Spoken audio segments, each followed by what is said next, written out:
cloud. Never get to see this cloud, right? Okay. Let me go on my camera. It won't let me video when I'm on Zoom either, right? Let's see. Okay. So thank you very much to Saul for sponsoring the share. And I hope you had a good Yom Tov, Saul. Well, we saw you over Yom Tov. David, it's nice to see you back. Thank you. So nice to be back. Are you going to come to shul at all, or you're still staying away? I am contemplating maybe in another couple of, frankly, I'm waiting for, it's not nice to say, but I'm waiting for people to leave. Right. So after Shavuos, about 6 or 7 people are leaving because we might have to share the weekday minyanim with Anshe and Muna. So after Shavuos or whatever, yes, a lot of people are leaving. So, okay. But we miss you, David. I'm not pressuring you, but we miss you. But thank you. It'll be nice to see you. Okay, so Harry Lazarus and a couple of other people wanted to come onto the shir, but I said they could have stayed here with me. But anyway, so as you know, we are now in the period of Sfiras HaOmer. Hopefully we're still counting every night.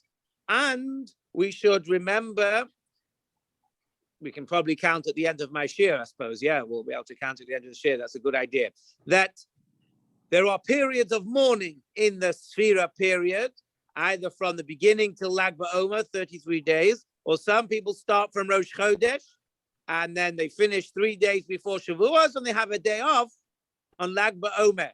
I like to keep that one for 2 reasons. One is so that I don't have any mourning in Nisan, any Avelus in Nisan. It's a happy month. And also my beard doesn't grow so long, because if I start on Rosh Chodesh and I shave it on Lag BaOmer, that's 18 days. So my beard only grows 18 days. And then I start from Lag BaOmer to the 3 days before Shavuos, the 3 days that Mount Sinai was boarded, is only 15 days. So my beard doesn't grow so much. If you start from the beginning to Lag BaOmer, you have a 33-day beard. So that's why I like to keep the second part of the Omer for that reason. Perhaps maybe we'll give a share in the coming weeks about why we have this morning and so on. Also, this Thursday, Saul, and it might be nice to see you. I know I don't think you're on the shul mailing list, but we are having a picnic in the park, West Delray Park. That's all the way at the end of Atlantic, past the post office on the 441, all the way to the end. Turn right into West Delray Park, and then on the left, as soon as you come in, there's picnic tables. You bring your own chair, your own food. Come dressed in the colors of the Israeli flag, blue and white, and we'll have a little bit of music, and hopefully it should be a little bit of fun. And then that's Yom Ha'atzmaut on Thursday. Okay. So in last week's Pasha Shmini, we talked about the kosher animals. Oh, hello, Mary. How are you? How's everything in California? It's warming up. How are you? I'm all right, thank you. How was your Passover? Wonderful. Excellent, yes. I just had my second shot today, so hopefully I won't fall asleep in the middle of the shir. Oh, okay. Or anything like that. So we just started because we just finished shul. So we just started. So last week's Parsha Shemini, the end of it talked about kosher animals, kosher fish, and kosher birds. We all know that animals have to have completely split hooves, and they have to have this chewing the cud. Fish have to have fins and scales, and there's a whole list of birds that we cannot eat. Any creepy crawlies and bugs, any of that stuff, we can't eat either. So I wanted to talk a little bit about kosher food and the kosher food industry. There's a lot of myths. There's a lot of misinformation about what is kosher food. And as I worked in the kosher food industry for many years, I still do. I give my own hashgacha now and worked for Kosher Miami for many years. And I used to do a lot of teaching. I used to teach about the bug checking to the new mashgichim. Mashgiach here at Glick's, the store next door, who washes all the vegetables. I taught him how to do that. and so on. So that was, used to do that for a few years. So I want to talk a little bit about kosher food. Now, hopefully, the real myth, which I heard again on Shabbos, somebody told me the story, which as a rabbi you hear many, many times, which is a guy told me he was on an airplane and he asked for his kosher meal. And the stewardess said to him, yes, I think I have some meals at the back that the rabbi has blessed. Yes, I'll go get them for you. Now, of course, it was kosher. It had the kosher seal on it and everything.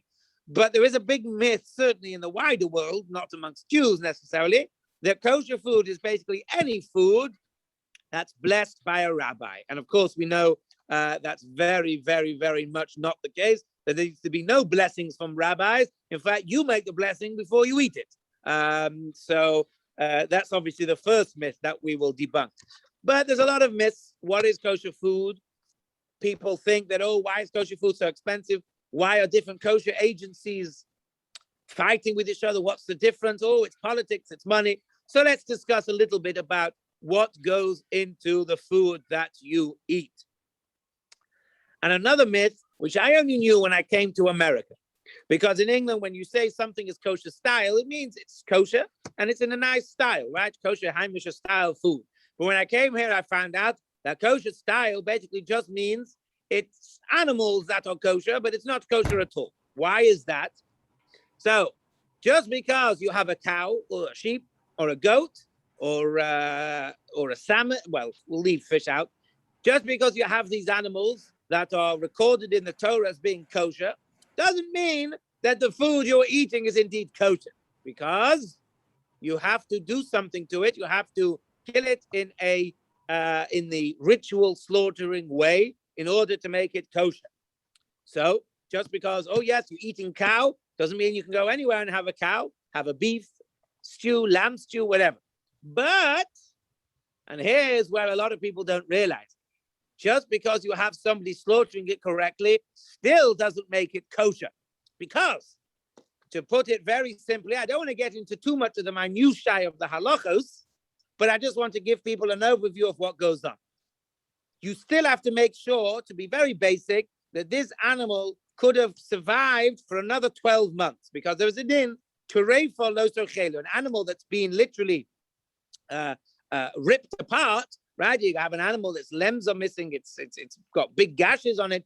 That is clearly not kosher because it's called a turefa. So you check the animal before you shecht it, which is why they don't put the rings in the nose when they lead the animals to slaughter and so on and so forth. I don't want to gross you all out, so we won't go into too much details.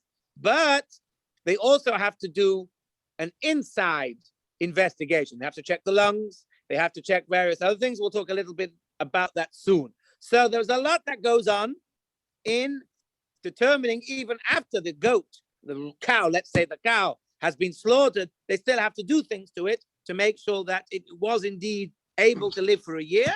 And then they can declare, yes, this animal is kosher. But don't get too excited. You still cannot eat it yet. There's many things, and I'm not talking about cooking it. There's still many things that has to happen before you even get the opportunity to cook this animal.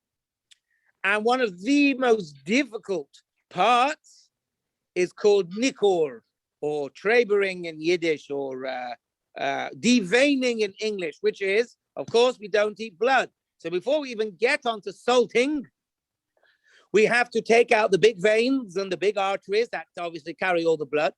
There are forbidden fats.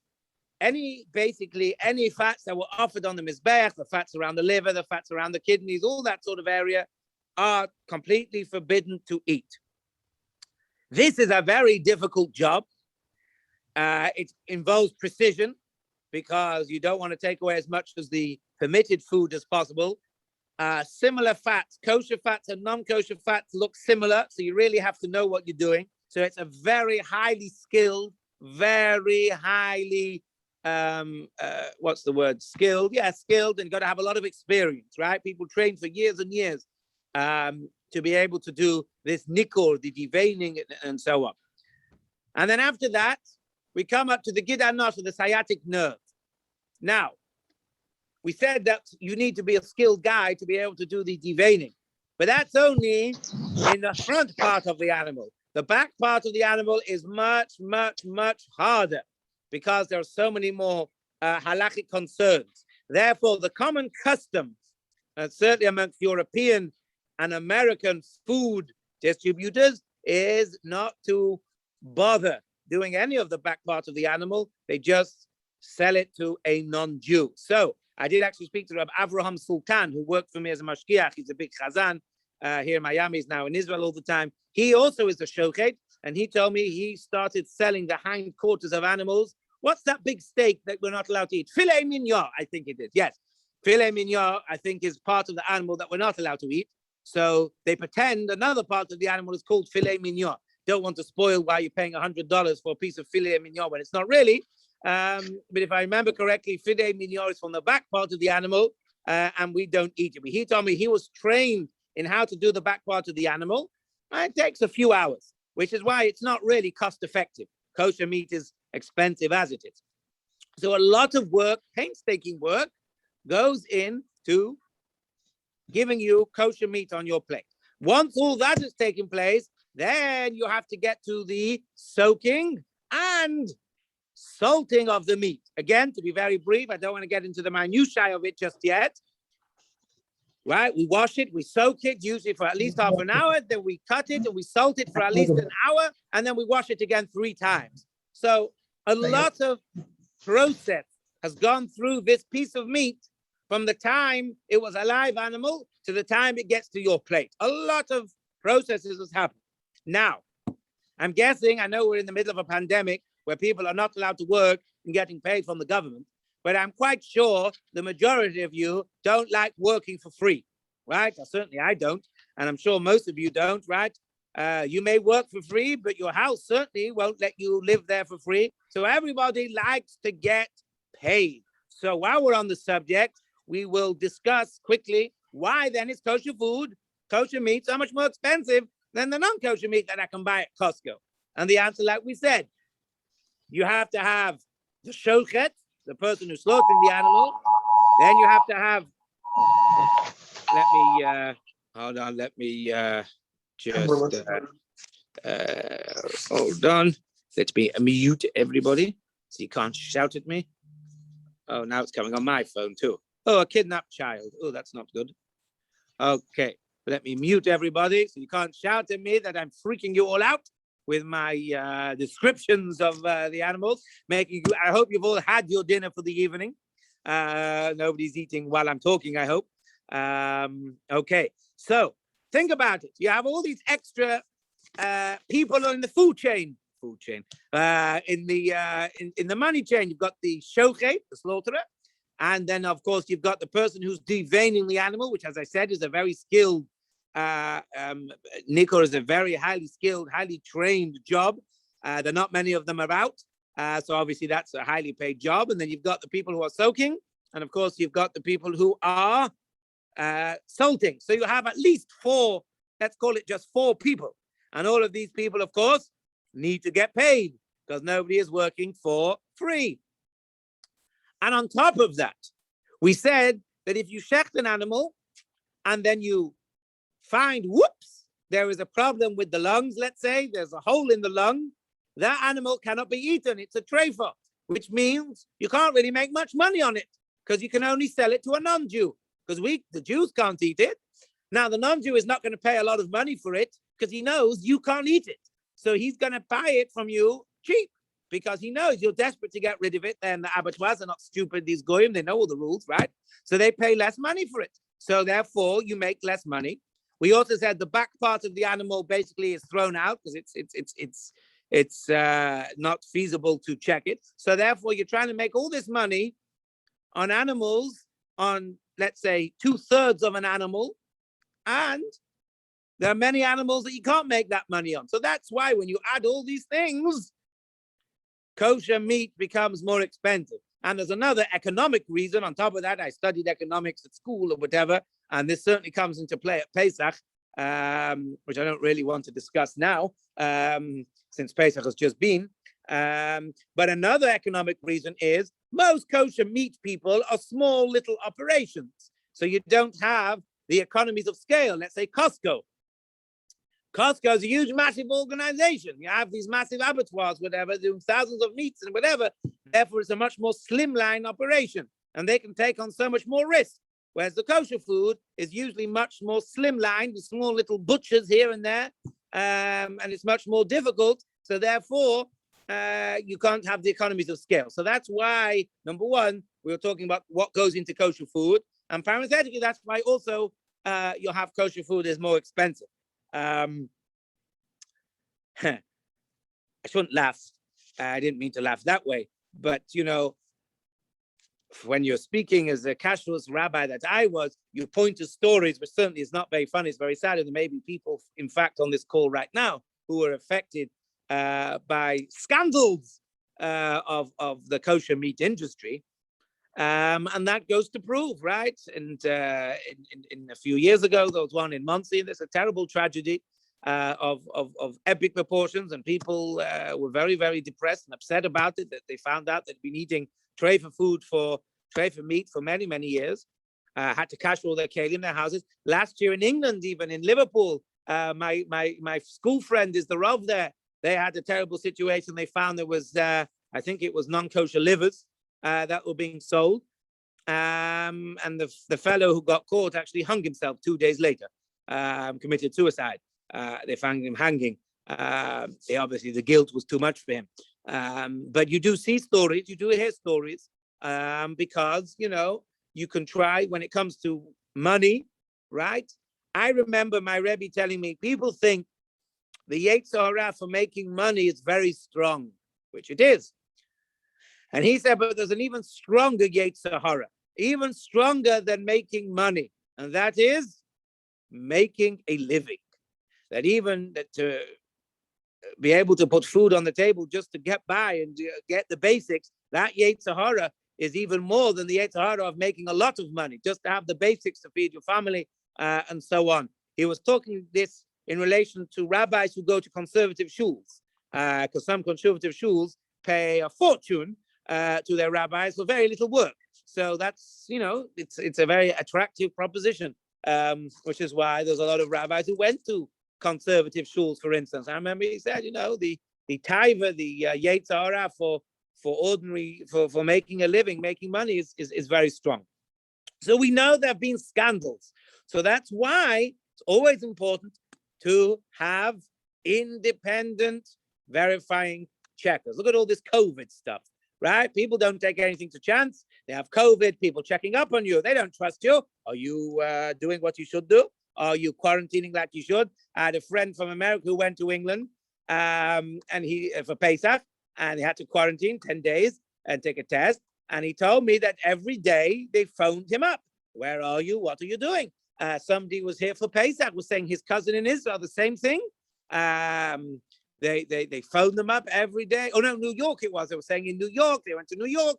And every day they called them twice a day. Where are you? Where are you? What are you doing? And if they didn't answer the phone, they would get upset, send people around. It's all right. When it comes to something like COVID, nobody trusts anybody. So it's the same with kosher food, right? People don't trust anybody, not because we're saying you're lying, but because it's a good system not to rely on the person who owns the shop, because he's the one who has the most to gain by doing something that's against the halacha. So it's always important to have independent checkers. So that's why we always make sure we have a mashgiach or somebody. So the next thing I want to talk about, and a lot of people ask this question regularly, is, Rabbi, why do they say this is not acceptable? This hechsher is not allowed. We don't need this hechsher. I'd rather not say specific names in case anybody's listening and might sue me. So I'm not going to say any specific names live on YouTube. But we all know, right? There's many hechsherim that people say, no, this is not acceptable. We don't trust this. This is not recommended. And even more so, a lot of these hashkachos, the heads of these hashkachos are very, very orthodox, very frum people. So you say, oh, look, he's a great frum person. Why is we not trusting his hashkach? So I want to talk a little bit about that, because people think, it's all money and it's all politics. So let me try and give a little bit of a balancing of the view. So, as we know, we're having a good laugh in shul tonight. Maybe I shouldn't speak Monday night between Mincha and Mariv, actually, give people some time to get home for the Shia. Perhaps will be a good idea. But we're talking about whether we're going to say Tachnun and Tzidkas or Shabbos, and we already had these two opinions, right? We always laugh, right? That even something like this, where we can just make it up as we go along because it's so new, don't have to worry about old, hundreds of years old sources. Even then, there's a difference of opinion. So as we know in halacha, there's many, many differences of opinions, many halachic differences in what to accept. And this is where the big issue comes. And that is that many organizations rely on leniencies, heterim, that are not commonly accepted. I'll give example. If you go to Publix, and I know this because I have little kids, you will find that there is jelly beans, Publix brand jelly beans, jelly babies, right? Always good for the kids, that has a hechsher on it, not one of the reputable hechsherim, a hechsher on it, happens to be a hechsher from Philadelphia. And it's actually a Orthodox Rav, big Rav in this hechsher in Philadelphia. And he's also on other things that you can get in Costco, whatever. On these jelly babies, these jelly bears, whatever they're called, right? Stuff. You go, you have a look. Publix brand. So you think, oh, it's got a hechsher on, good. But if you investigate, not that I have, but other people have, well, first of all, if you look at the ingredients, you'll see it says gelatin in it. Got gelatin. And if you investigate what this hechsher stands for, they follow the opinion, the minority-held opinion that is not accepted by the general kashrus consensus, that gelatin, since it comes from bones, which is an unedible item, doesn't matter if it comes from a pig or a shellfish or any other non-kosher animal or a treif or anything, because it's not really edible, right? We're not, yes, we're now making it into something that's edible. I'm not going to go into the halakhic side of it, but there are opinions that say that gelatin, even if it comes from a pig, even or a non-kosher animal, but because it's not an edible thing, the bones, the marrow, whatever, they're not edible, it's not considered non-kosher. Which there are opinions, right? Halakhic opinions that say like that. However, it is not accepted by the general consensus of the kashrus, let's call it the kashrus world. No? So therefore, am I saying that this piece of jelly bears is non-kosher? No, because according to the organization that's giving it the hechsher, it is kosher. However, it's relying on leniencies that I'd rather not rely on. So that's why you have real differences. Excuse me. You can have real big halachic differences between organizations. So it's not all about money and it's not all about politics. It's important to know what the organization stands for. Again, there's another massive organization. You'll obviously know who it is as soon as I tell you, that does a lot of hot dogs. Right? A lot of hot dogs that is not generally accepted, right? Not generally accepted. It's not something that people would, in the kashrus world, will eat. But the head of this organization is a very, very big Rav, very from Rav, whatever. So you're telling me that these sausages, whatever, are completely treif, that this is unbelievable? Probably not. So what is the issue? Again, I don't want to get into too much specifics. So I'm just going to keep it general. They are relying on leniencies more than just the fact that they're not glatt. They are relying on leniencies that the general kashrus world will not rely on. Now, why are they relying on it? Because they'll tell you, we want to mass produce sausages for people who wouldn't ordinarily eat kosher food. You go to a ball game, you go here, you go there, you got no kosher food, I'll eat treif. So we are trying to target that market. The market of people who don't care, kosher, not kosher. So at least we'll do the basic minimum of kosher to mass produce it at a cheaper price that people will say, okay, I might as well eat the kosher. That means somebody like me, let's talk about me, I'll say, you know what? I'd rather have a higher standard. I'd rather pay a little bit more for the higher standard because I want to eat a higher standard. So am I saying that's not kosher? No. They are relying on leniencies to mass produce for a different market. Different places have different needs. Different times have different needs. When people first came, during the war, for instance, during the war, of course, there was a shortage of food. There was a terrible situation. I saw a program on the Jews of Shanghai last week called can't remember. On Yom HaShoah, I had a program. All these from Jews, very, very from Jews, really from Jews, ended up in Shanghai, middle of nowhere from a Jewish point of view. And so therefore now we got to eat. So therefore, you start doing things not at the standards you were used to in your shtetl in Europe, because needs must. But as soon as after the war, most of them went back to other places, they probably re-envisaged the standards. So it's very important not to think along the lines of, this is all about politics. This is all about money. There are real differences. For instance, let's take Pas Yisrael. Again, the rabbis made a decree that we shouldn't eat bread that's completely baked by a non-Jew. So the Ramah brings down that it's too difficult, so they allowed, if it's a baker, commercially produced bakery, that's okay. But if a goy bakes in the house, that's not acceptable. But if it's a commercial bakery, that's okay. So there are many, many people who rely on that, and many don't. So a lot of organizations will allow it, and some will not. It's always important to know what the organization stands for. If you go into restaurants here in Miami or Boca, you look at the certificate. The certificate will tell you, is this Chalav Yisrael? Is it not Chalav Yisrael? Is it Pas Yisrael? If it's Yashon, it will always say it on the certificate. So it's always important to know what an organization stands for. And most organizations will be transparent with you, right? Because they're not trying to hide anything, right? Same with koshering. If you have a non-kosher company making treif, right? You can't just go in and make your kosher. You have to kosher it to make it ready for the kosher run. Here you get a big, big difference of opinion. Again, I don't want to get too deep into the minutiae of halakha, but some of the details based upon how hot does the koshering need to be, how long do you have to wait? Do you have to wait 24 hours?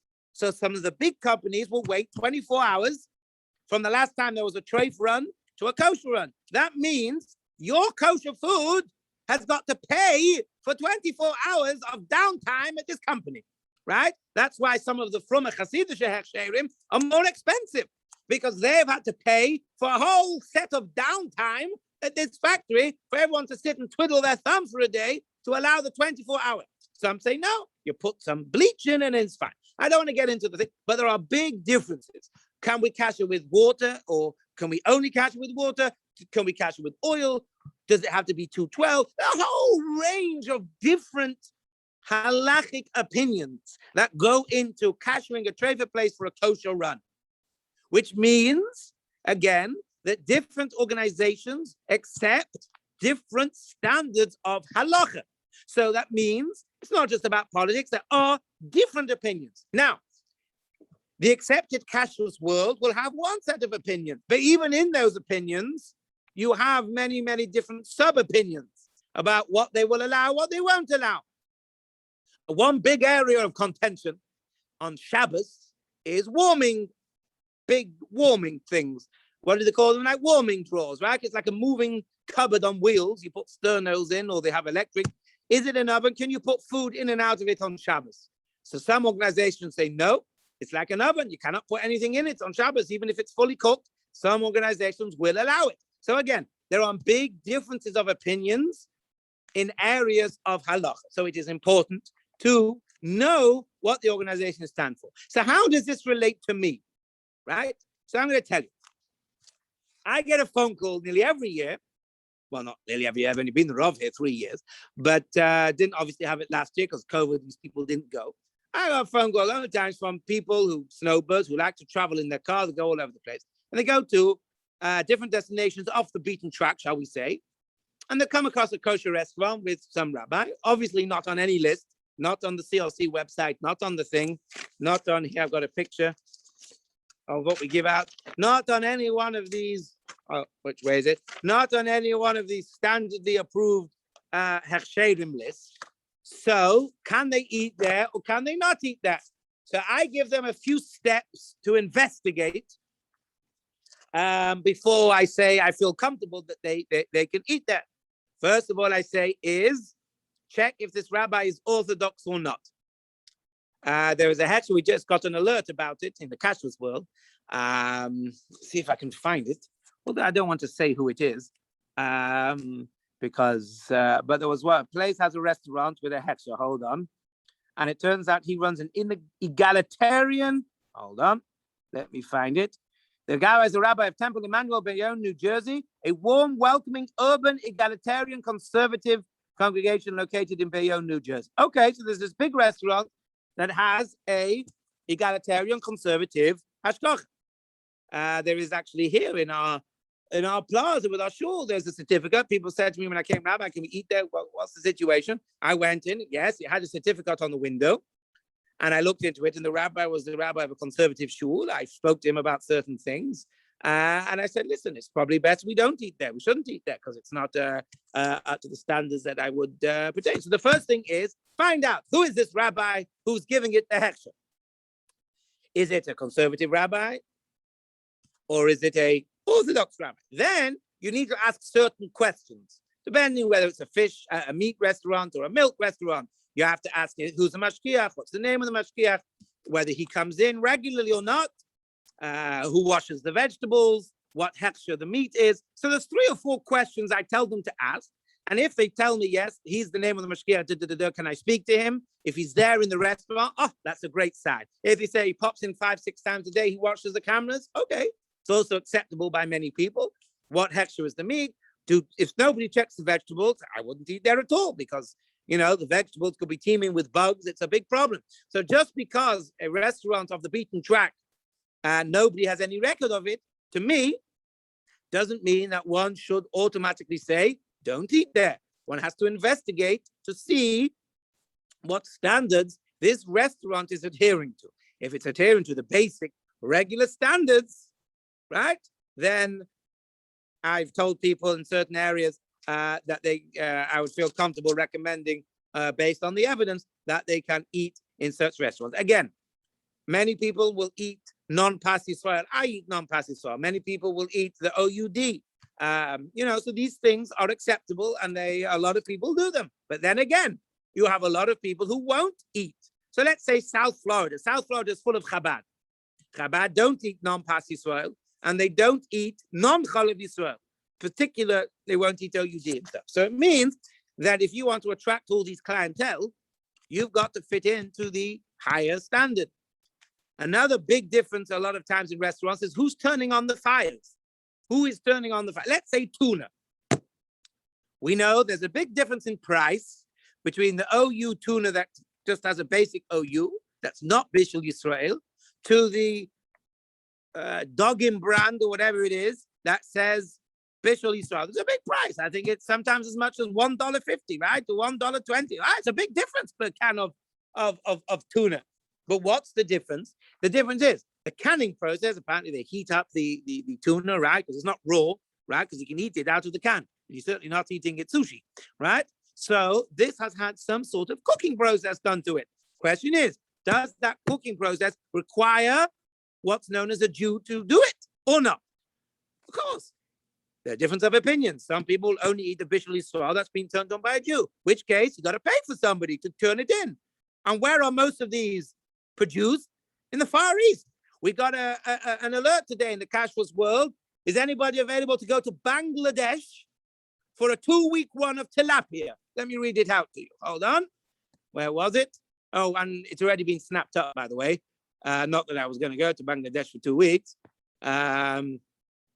Right. Where was it? What's anybody interested in doing a run for Ashkacha of tilapia in Bangladesh? Right? So all these companies are in the middle of nowhere.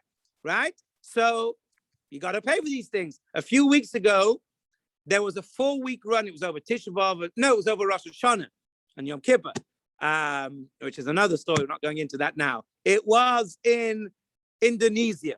But their rules are you have to quarantine for 2 weeks. That means that we are going to pay, when we buy the product, for 2 weeks of a mashkiach sitting in a hotel. Now, nobody's going to Indonesia for 2 weeks and not getting paid before they start work, right? Would you go? No. You would say, I'm sorry, I'm not going to go if I'm going to sit there for 2 weeks not getting paid. Of course, you got to pay them for those 2 weeks they're sitting there in quarantine, which is going to obviously be reflected in our price that we're going to pay for the goods. So therefore, you see that there are real differences between kosher agencies, between different agencies that are acceptable, there are differences of opinions. And there are even more disparities between those agencies that are not approved. I'll give you an example. There was a project in Costco. You might know this. Came from France. It was a thing with chocolate in the middle. Anyway, it came with like 50 in the packet.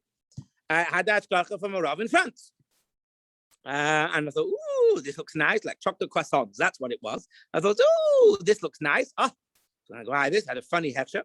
Wasn't on any of the lists. So I investigated. And I find out that the Rav of this hechsher had been dead for about 6 to 8 months. Nothing had been happening.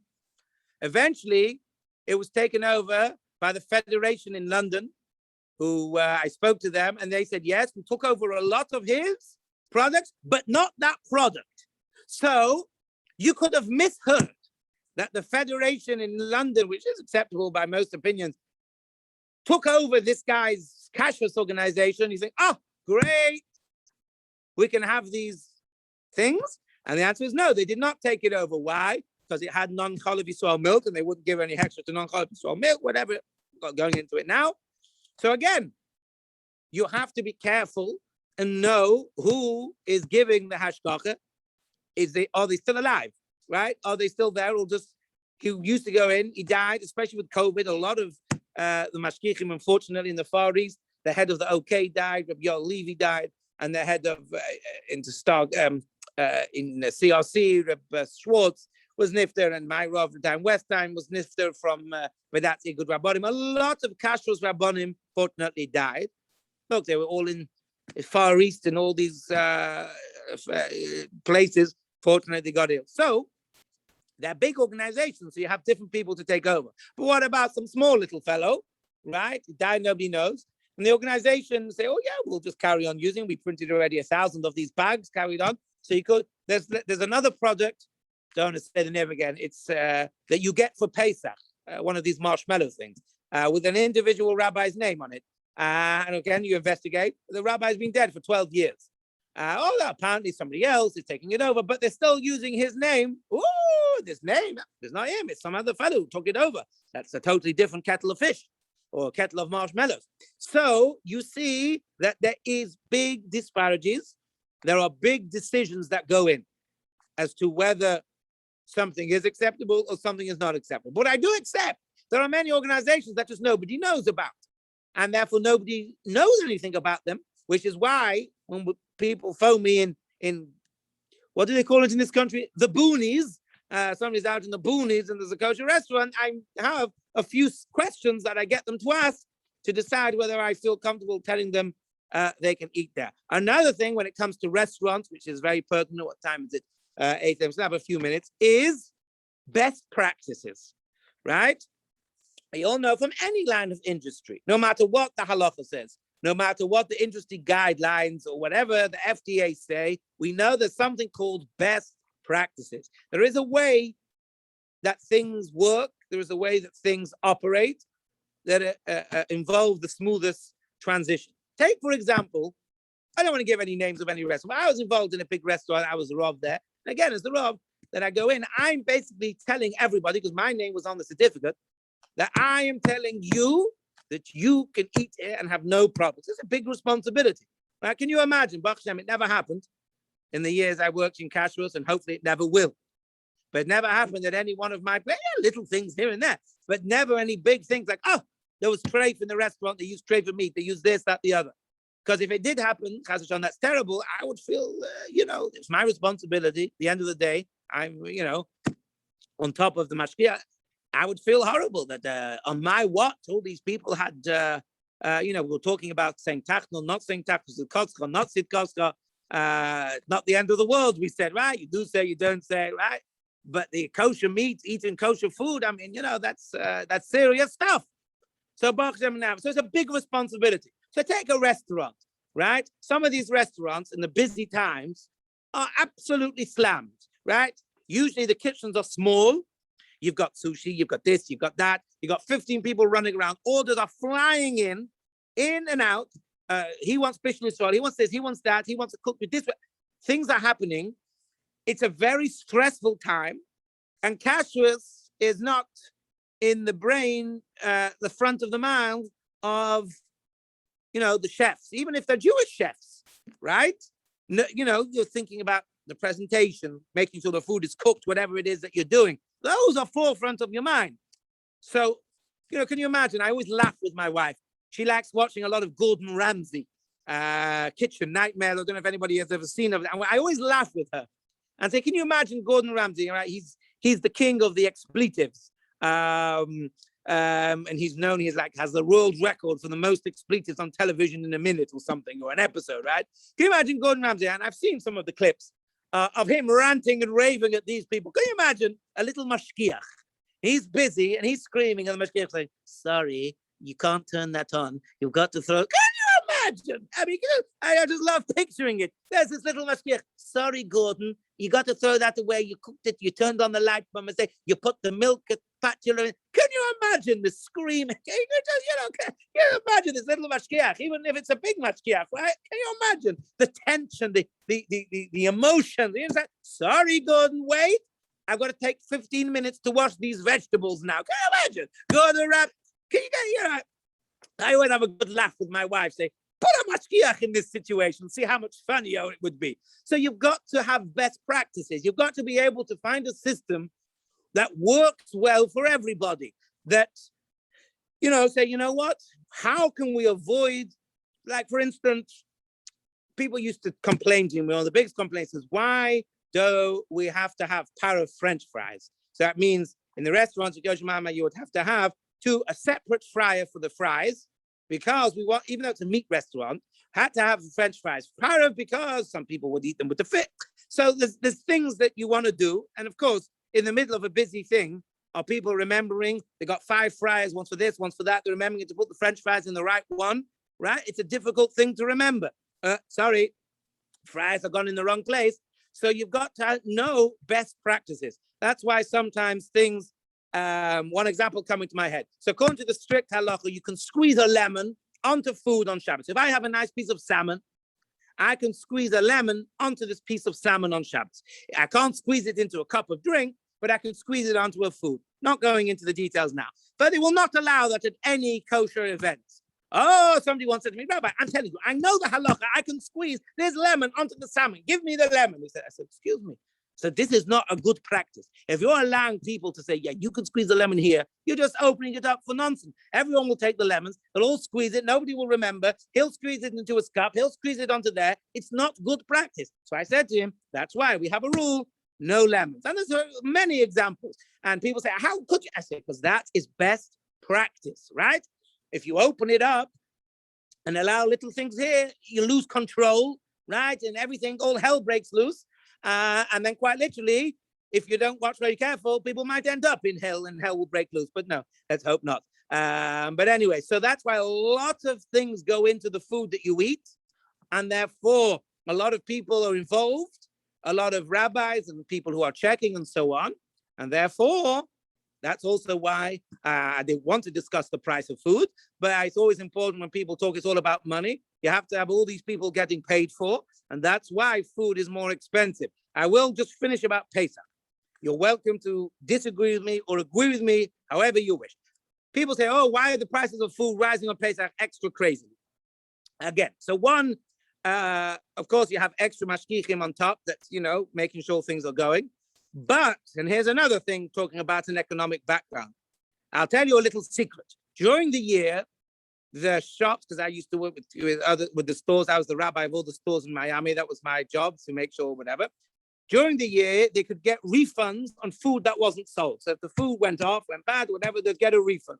Pesach, they get no refunds. That means in January or even December, most times, they have to put in exactly what they want this year for Pesach, and they have to pay for it up front, ahead of time.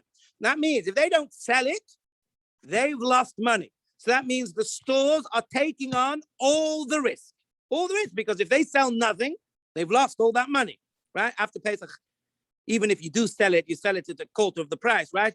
the mandels, right? The mandelach, the croutons, the Pesach croutons that nobody likes to eat because they're not very nice. They're always sitting on the shelf after Pesach. They go for like 50 cents. So nobody wants to buy them. So the risk all belongs to the stores, certainly in South Florida. I don't know what happens in New York. I can't talk for New York. But in Florida, they have to pay for it all up front. So they acquire all the risk. And as we know in life, the person who has all the risk, he's the one who makes all the money.